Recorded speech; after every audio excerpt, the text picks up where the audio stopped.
Слово 8. За негневливоста и кроткоста. Како што водата кога малку по малку се истуре врз огнот сосем го гаси пламенот, така и солзата на вистинскиот плач го гаси секој пламен на гневот и избувливоста. Затоа сега и преоѓаме на негневливоста по логичен ред. Негневливоста е копнеш по понижување, исто онака ненаситен како што кај суетните луѓе е ненаситно тежнење током пофалбите. Негневливоста е пораз на природата што се изразува во нечувствителноста за навреди, нечувствителност што произлегува од големи подвизи и изобилна пот. Кроткоста е неподвижна состојба на душата која што не се менува, без разлика дали трпи понижувања или слуша пофалби. Почетокот на негневливоста е молчењето на устните кога срцето е возбудено. Средина е молчење на мислите при суптилна вознемиреност на душата. А врв – непоколебливиот мир и покрај тоа што дуваат нечисти ветрови. Гневот е израз на потајна омраза, тоест злопамтење. Гневот е желба да му се случи зло на оној што не разгневил. Избувливоста е запалување на срцето во невреме. Огорченоста е непријатно чувство што се гнезди во душата. Гневот е променлива состојба и грдотија на душата. Како што темнината исчезнува кога ќе заблеска светлината, така и мирисот на смирението ја потиснува секоја горчина и јарост. Некои луѓе склони кон гнев не се грижат за лечењето и искоренувањето на оваа страст.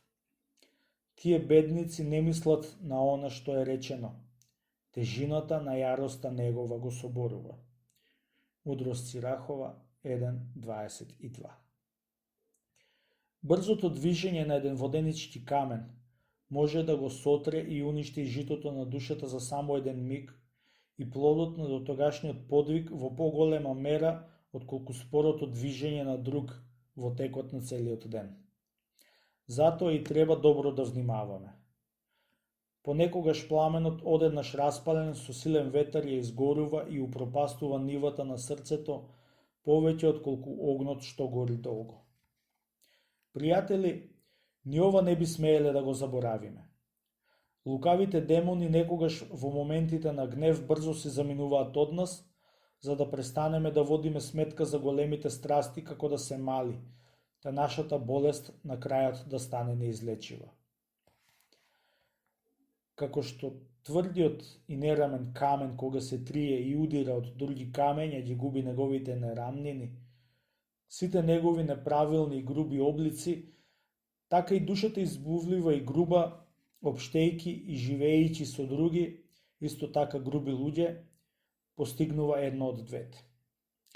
Или со трпение ќе си ја излечи болеста, или ќе се повлече и така на сигурен начин ќе ја спознае својата немоќ, која што како во огледало ќе му се покаже на таквиот во неговото малодушно бегство. Гневливиот човек е доброволен епилептичар кому што тоа му превоѓа во навика, а оваа тогаш и против неговата волја го растргнува и угнетува. Ништо не е толку недолично за оние што се каат како гневливата возбуденост, зашто преобразбата бара големо смирение, а гневливоста е знак на голема гордост. Познати ни се мощни и многобројните и лоши последици на гневот. Меѓутоа, само една ненамерна последица од него, иако на посреден начин, може да ни биде и полза.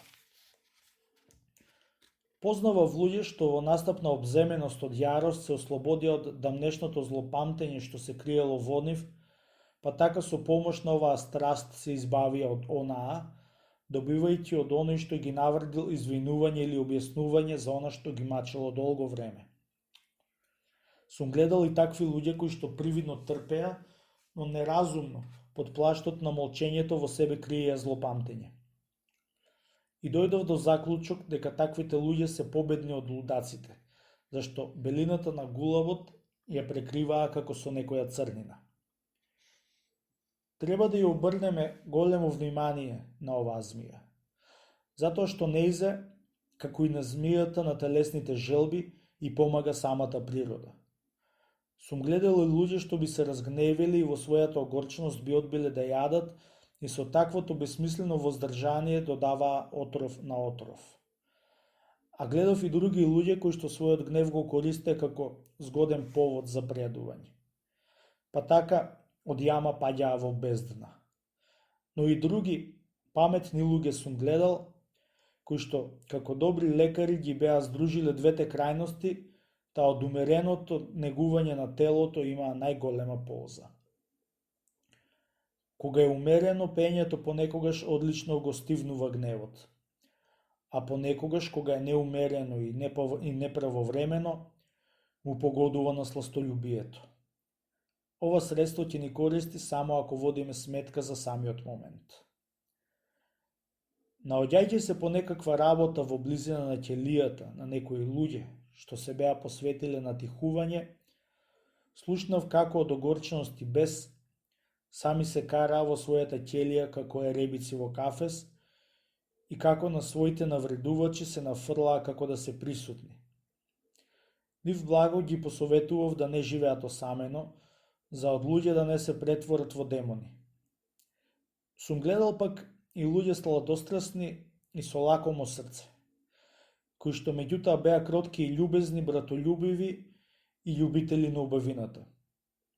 Нив ги наговорав да се оддадат на безмолвен живот, како лекар против сладострастието и лакомоста, за на најжелен начин да се претворат од словесни битија во безсловесни животни. А бидејќи некои од нив тажно ми говореа дека се многу подложни и на едното и на другото, наполно им забранив да живеат според својата волја, а на нивните духовници пријателски им советував од време на време да им дозволат да водат овој или оној начин на живот, покорувајќи му се сепак на главниот настојател во се. Сластолюбивиот со телесните задоволства си штети единствено самиот себе си и може би уште на еден свој другар. А гневливиот како волк често го вознемирува и целото стадо и многу смирени души ги унижува и навредува. Опасно е да им внушиме скрб на нашите очи со јароста од срцето, како што е кажано, од скрб ми се помрачи окото мое. Псалм 6:8. Уште потешко е ако со зборови се изразува немирот на душата. А кога тоа се прави и со рацете, тогаш тоа е веќе наполно спротивно на монашкиот, тој ангелски и божествен живот. Ако сакаш, па дури и си решил да му ја извадиш раската од окото на другиот, немој наместо лекарски инструмент да употребиш греда. Греда, тоа е тежок збор или недолична постапка, а лекарски инструмент, тоа е блага поука и пријателско прекорување. Укори, вели апостолот, предупреди, замоли. Второ послание до Тимотеј 4:2. А не тепај. А ако и тоа биде потребно, тогаш ретко, па и тогаш не со своја рака. Да обрнеме внимание, па ќе видиме дека поголемиот број гневливи луѓе со задоволство се увежбуваат во бдеењето, постот и безмолвието. Целта на демонот е повид плач и покаяние да им подметне нешта што ја подхрануваат нивната страст. Ако еден волк, како што рековме, е во состојба да го вознемири целото стадо, тогаш без сомнение и еден мощен мудар брат со помош на ангелите, како добра мешница исполнета со масло, може да ги стивне брановите и да го успокои коработ. И колку што тешка осуда заслужува првиот, толку голема награда од Бога заслужува овој вториот, служејќи им на сите за пример. Првиот степен на блажената трпеливост е во тоа понижувањето да се поднесе, макар и со болка и горчина во душата. Средина е да се биде во такви околности без тага. А крај, ако воопшто има крај, навредата да се смета за пофалба. Првиот нека се радува, вториот нека биде среќен, а третиот нека се весели блажен во Господа. Забележав кај некои гневливи луѓе една тажна појава која што настанува кај нив како последица на потајна гордост. Откако веќе еднаш се разгневиле, тие уште еднаш паѓаат во јарост заради својот пораз. Се запрепастив гледајќи како падовите се надаврзуваат еден на друг. И не можев без сожалување да гледам како тие самите себе си со гревси се одмаздуваат за гревот. Ужаснат над големото лукавство на демоните, за малку не почнав да очајувам за својата вечна судбина. Ако некој почувствува дека гордоста и избувливоста, злобата и лицемерието лесно го победуваат, па реши да го исука над нив мечот на кроткоста и трпението, нека стапи во еден општежителен манастир како во работилница на спасението, ако воопшто сака целосно да се избави од овие страсти. За таму подложен на угнетување и дразнење од страна на браќата и духовно, а понекогаш и телесно биен и тормозен, газен и измачуван, да ја исчисти ризата на својата душа од нечистотијата. А дека малтретирањето всушност е миење на душевните страсти, нека те увери една народна изрека. Има луѓе во светот кои кога некому ќе фрлат навреда в лице, обично фалејќи се пред другите велат добро го изрибав. А всушност и така е. Една работа е негневливоста кај почетникот, која што произлегува од плачот, а друга е потполното спокојство кај совршените. Кај првите гневот е врзан со солзите како со некоја узда. Кај вторите умртвене со бестрастието како змија со меч. Видов тројца монаси кои што истовремено претрпеа навреда од ист вид. Првиот се навреди, но молчеше. Вториот се зарадува за себе, а се знажали за оној што му ја нанесе навредата. А третиот, замислувајќи си каква штета ближниот си нанесе себе си на тој начин, заплака со врели солзи. Така заедно може да се видат подвижникот на стравот, подвижникот на наградата и оној на љубовта. Како што телесната треска сама по себе секогаш иста, има многу, а не само еден извор за својот настанок, така пламтењето и појавата на гневот и на останатите наши страсти имаат многубројни и различни причини. Затоа не е ни можно против овие страсти да се одреди еден и ист лек. А ваков совет давам најмногу со цел секој болен со соодветно испитување да си пронајде прикладно средство за неговото лекување. Прв услов на лечењето е да се дознае причинителот на болеста. За кога ќе биде пронајдена причината, да може да се примени соодветен лек од промислата Божја и од духовните лекари. Влезете како во слика, вие што сакате во Господа заедно со нас да учествувате во ова духовно судење, па на извесен се разбира недоволно јасен начин ќе ги испитаме спомнатите страсти и нивните причинители. И така, гневот, како некој тиранин, нека биде окован со кроткост, па толчен со трпението и влечен од светата љубов на овој суд на разумот, нека биде подложен на сослушување.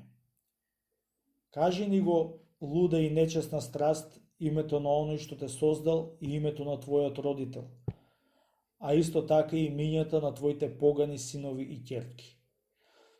Не само тоа, туку назначи ги и оние што се борат против тебе и што те убиваат. А гневот, одговарајќи ни, рече: имам многу мајки и татко не ми е еден. Мајки ми се суетата, сребролюбието, стомакоугодувањето, а понекогаш и блудот. Мојот татко се вика гордост. А моите ќерки злопамтливост, омраза, непријателство, самооправдување. Противници кои што сега ме држат окован, ми се добродетелите спротивни на овие страсти, негневливоста и кроткоста. Мојот потаен непријател се вика смирение. А чие дете е тоа? Прашајте го во згодна пригода него самото. На 8-миот степен лежи венецот на негневливоста. Но оној кој што го носи во својата природа, може би и нема ни еден друг. А оној што го стекнал со своја пот, без сомнение воедно ги победил сите 8 страсти.